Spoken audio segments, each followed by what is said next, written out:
야고보서 두 번째 시간입니다. 오늘 말씀은 야고보서 1장 1절부터 12절 말씀입니다. 야고보서 1장 1절부터 4절까지 말씀을 합독하고 야고보서 1장 1절부터 12절 말씀까지를 보도록 하겠습니다. 자, 그러면 야고보서 1장 1절부터 4절 말씀을 한 목소리로 합독하도록 하겠습니다.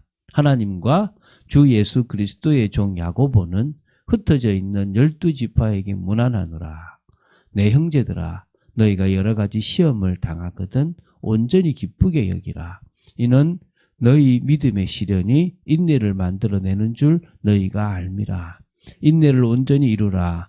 이는 너희로 온전하고 구비하여 조금도 부족함이 없게 하려 함이라. 아멘. 자, 야고보서는 AD 40년대 후반 예루살렘과 초대교회 지도자였던 예수님의 형제 야고보가 흩어진 유대인 그리스도인들과 또 본래부터 이방인 지역에서 거주하다가 많은 전도자들로부터 복음을 전해 듣고 개종했던 유대인 출신 그리스도인들에게 보낸 서신이라고 보면 됩니다. 그들이 처했던 삶의 상황에서 당해야만 했던 여러 가지 시험, 시련들과 신앙적으로 성숙하지 못했던 성도들 간의 여러 가지 갈등을 극복하고 성숙된 신앙 자세로 교회 공동체의 공고한 어떤 결속을 도모하고자 하기 위해서 기록했다라고 보면 좋겠고, 믿음 자체가 좀 더 온전해지는 그런 사실적인 축복을 누리게 되기를 바라는 마음에서 썼다고 보시면 됩니다. 야고보서는요, 예수 그리스도의 이 산상수훈을 연상케 하는 하나의 어떤 윤리서와 같은 느낌을 주기도 합니다. 그래서 이 야고보서는 신앙의 실천적인 면을 강한 어투로 이렇게 교훈해주는 그런 어떤 교훈주의 어떤 그런 기록이 있기 때문에 신약의 잠언이라고 하기도 하고 신약의 아모스로 불리기도 합니다. 그 정도 참고하면서 이제 좀 서론을 이제 1절부터 들어가도록 하겠습니다. 오늘 보게 될 야고보서 1장 1절부터 12절은 시험과 인내라는 이 부분을 좀 다루고 있습니다. 그러니까 인생을 살아가는데 하나님은 세상의 그런 여러 가지 문제들, 시련이라고 하는 일들을 허락하십니다. 그리고 그것을 통하여 인내를 온전히 이루는 그런 하나님이 보실 때 온전한 사람으로 만들어가는 부분들이 있다는 겁니다. 우리가 볼 때는 없으면 좋겠다. 왜 하나님이 이런 문제를 주시냐? 안 주실 수 있는 능력이 하나님 아니시냐? 예, 안 주실 수 있지만 안 주실수록 우리는 더 무너지는 삶을 살아갑니다. 오히려 그 시련이 우리를 더 인내하게 하고 온전하게 만드는 축복들이 있다는 겁니다. 그래서 이게 이제 그러니까 야고보서의 전반부라고 하는 야고보서 1장 1절부터 18절의 앞부분이라고 보시면 됩니다. 그래서 수신자를 향한 문안 인사와 더불어 시험 중에 성도의 어떤 신앙의 자세를 가져야 될 것인가를 두는 이 2절부터 12절까지를 이렇게 나누게 되면 되거든요. 그냥 쭉 보면서 한번 풀어가겠습니다. 자, 1절입니다. 하나님과 주 예수 그리스도의 종 야고보는 흩어져 있는 12지파에게 문안하노라라고 했습니다. 그러니까 야고보는 자신을 하나님과 주 예수 그리스도의 종이라고 했습니다. 둘로스라고 그러거든요. 아무 힘없고 무조건 순종해야 될 종입니다. 말 그대로 그 당시에 아주 낮은 종과 같은, 나는 하나님 앞에서 내 권리나 내 주장을 펼 수 없을 만큼 그분의 뜻에 따라서 살아가는 종이라는 겁니다. 우리 역시도 주님께서 피로 나를 값주고 사셨다면 하나님과 예수 그리스도의 뭡니까? 주 대신 예수 그리스도의 종이라는 것입니다. 그게 우리가 늘 하나님 앞에 서는 자세가 될 줄로 믿습니다. 저는 종입니다. 저는 주장할 수 있는 게 없는 종입니다. 가라면 가고 서라면 서고 하라면 하는 종입니다. 그 정도의 중심을 가지고 오늘 하나님 앞에 서야 될 줄로 믿습니다. 그러면서 이제 누구한테 보내느냐? 흩어져 있는 12지파입니다.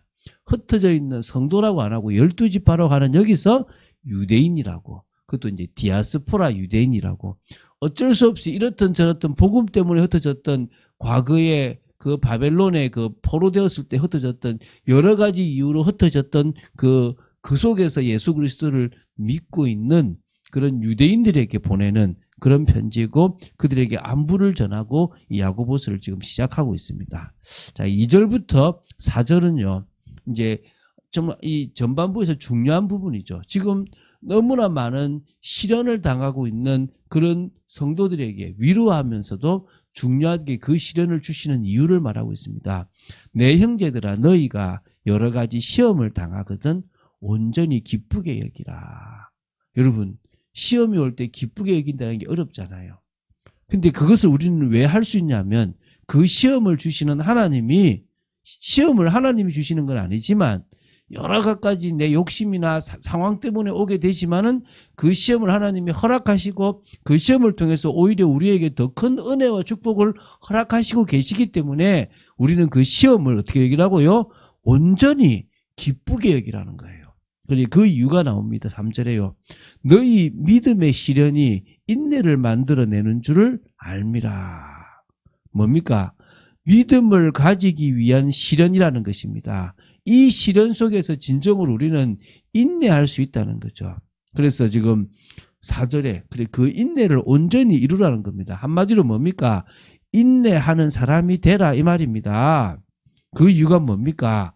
그래야 너희가 온전해질 수 있다. 너희로 온전하고 구비하여 조금도 부족함이 없게 합니다. 여러분 그 인내를 이루게 되면 여러분들이 온전한 믿음의 사람이 되는 겁니다. 말만 하는 사람이 아니라 말과 사실적으로 순종이 되어지는 그런 사람이 되어질 수 있고요. 그래서 여러분들이 신앙이 성숙해질 뿐만 아니라 하나님 보실 때 조금도 부족함이 없는 이제 됐구나라고 인정받을 만한 사람이 되어진다는 거예요. 그래서 우리는 좋고 잘 되기보다는 오히려 여러 가지 내 욕심이나 여러 상황 때문에 오는 그 시련 때문에 우리가 더 어떻게 된다는 겁니까? 더 하나님이 원하시는 사람으로 설 수 있다는 것입니다. 자, 그러면서 이제 5절부터 이제 8절인데요. 근데 그 시험을 통해서 온전히 우리가 기뻐하고 인내하려고 하면 뭐가 필요하냐? 지혜가 필요하다는 거예요. 그래서 이제 그 지혜를 달라고 기도하라는 겁니다. 그래서 5절에 보면요.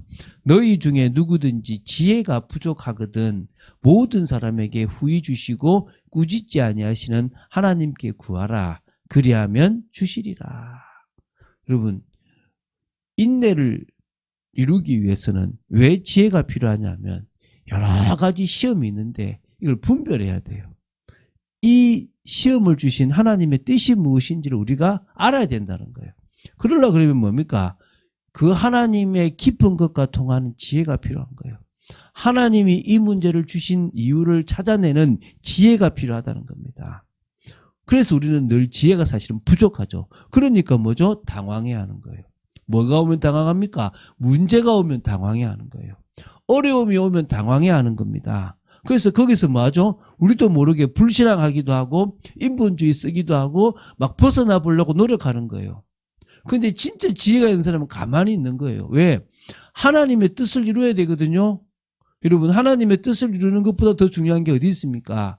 여러분이 하나님이 주신 지혜를 가지고 그 여러 가지 시련을 어떻게 해요? 인내하고 이겨나가는 여러분 되어야 될 줄로 믿습니다.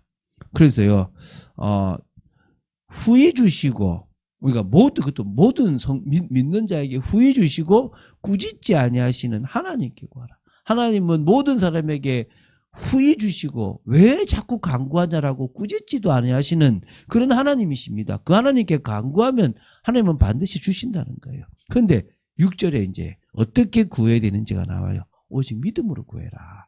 오직 믿음으로 구하고 조금도 의심하지 말라. 의심하는 자는 마치 바람에 밀려 요동하는 바다 물결 같으니 7절에요. 이런 사람은 무엇이든지 죽게 얻기를 생각하지 마라.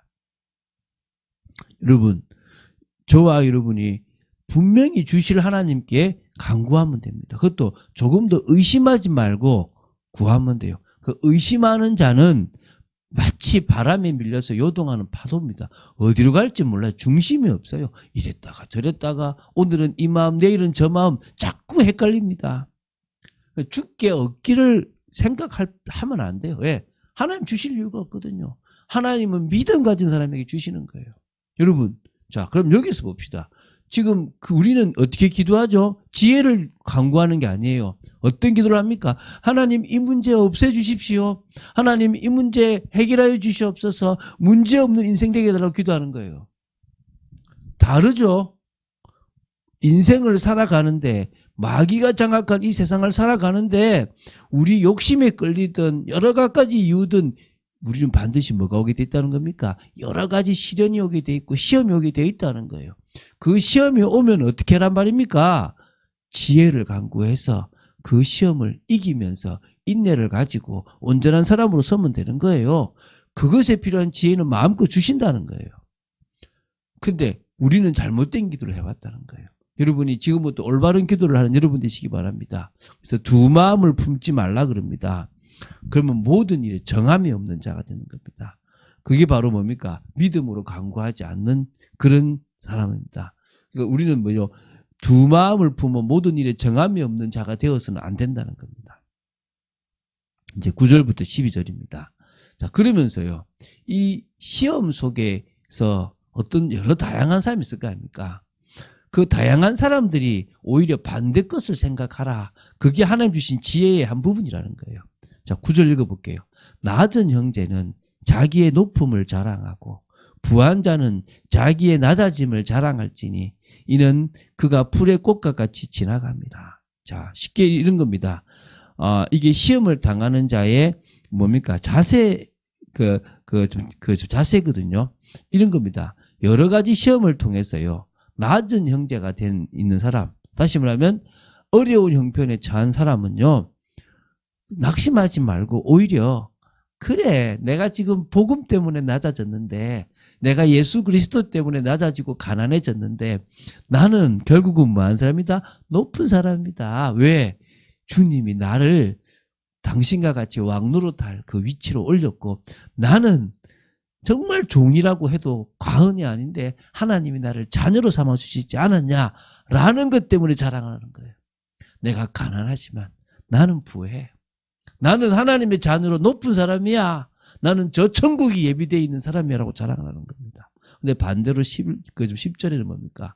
지금 그래도 좀 부유한 형편에 있고 뭔가 남에게 재물을 좀 자랑할 만한 그런 위치면요, 나는 이거 언젠간 다 없어질 건데 그래도 나는 상관없다. 나는 복음 때문에 이것들이 다 사라질 수도 있다라고 자랑하라는 것입니다.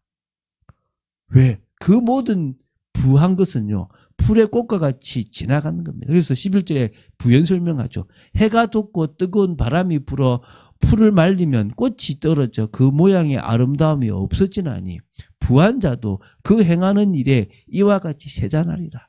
어느 순간에 그 부함이 사라져 버린다는 겁니다. 뭐 읽어보면 알겠죠. 12절. 그래서 시험을 참는 자는 복이 있다. 시험 속에서 온전히 어떻게 하면요, 기쁘게 여기고 넘어서는 그 사람은 복이 있다는 거예요. 왜입니까? 그 시련을 견디낸 자가 주께서 자기를 사랑하는 자들에게 약속하신 생명의 면류관을 얻을 것이기 때문인 겁니다.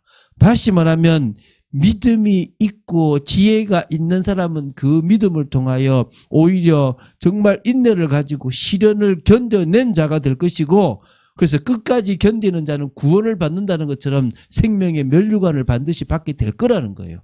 그래서 믿음이 있는 사람은 시련 속에서 견딜 수 있고 인내할 수 있고 그것을 통하여 믿음이 있다는 것을 증명하고 그것으로 말미암아 하나님께 영광 돌릴 수 있다는 겁니다. 그래서 우리는 마음의 평안함, 하나님과 통하는 그런 은혜들을 받아 누리는 여러분들이 될 줄 믿습니다.